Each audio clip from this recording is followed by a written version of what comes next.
সৌমিক তখন ৩-৪ বছরের ছোট্ট ছেলে। সৌমিকের মা-বাবা দুজনেই চাকরি করেন। তাই সারাদিন সে থাকে বাসার কাজের মানুষ খালার সঙ্গে। একদিন বিকেলে বারান্দায় খেলতে গিয়ে সৌমিক দেখে তার বাবা একটি খাঁচা নিয়ে এসেছে। খাঁচার ভেতরে দুটি পাখি। পাখি দুটো দেখে সৌমিক খুব খুশি হয়ে যায়। সে তাদের নাম রাখে সুখ আর সারি। সৌমিক মন দিয়ে পাখি দুটো যত্ন নিতে শুরু করে। খাবার দেয়, পানি দেয়, তাদের সঙ্গে কথা বলে। কিন্তু কয়েকদিন পর সে লক্ষ্য করে পাখিগুলো ঠিকমতো খাচ্ছে না।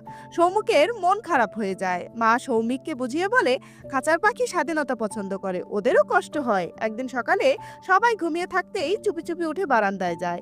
সে খাঁচার দরজা খুলে দেয়। পাখি দুটো ডানা ঝাপটে উড়ে যায়। তখন সৌমিক বলে, যাও মায়ের কাছে যাও। পাখি উড়ে যেতে দেখে সৌমিক নিশ্চুপ হয়ে দাঁড়িয়ে থাকে। মা এসে সব বুঝে সৌমিককে বুকে জড়িয়ে ধরেন, চোখের পানি মুছে দিয়ে বলেন, যেমন তুমি আমার কাছে থাকতে ভালোবাসো, ওরাও তেমনি তাদের মায়ের কাছে থাকতে চায়। সৌমিক আর কিছু বলে না, মায়ের বুকে মাথা রেখে চুপচাপ দাঁড়িয়ে থাকে। আর ছোট্ট মনটা তখন বড় হয়ে যায়।